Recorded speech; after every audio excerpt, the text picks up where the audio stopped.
मी नानाभाऊ मीराबाई फल्गुनराव पटोले विधानसभेचा सदस्य म्हणून निवडून आलो असल्याने ईश्वर साक्ष शपथ घेतो की कायद्याद्वारे स्थापित झाले आहे अशा भारतीय संविधानाबाबत मी खरी श्रद्धा व निष्ठा बाळगीन, भारताची सार्वभौमता व एकात्मता उन्नत राखीन।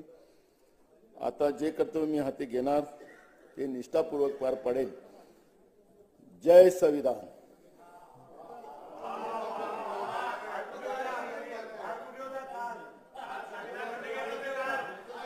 श्री जयंत पाटील, श्री राधाकृष्ण विखे पाटील, माझी आपणाला विनंती श्री दिलीप सोपल, माझी आपणाला विनंती आहे, कृपा करून संघर्ष होता कामा नये, शांततेने आपण सगळं करूया कामकाज। मला याला सांगा सागरला आपण दुर्लक्ष करा थोडा।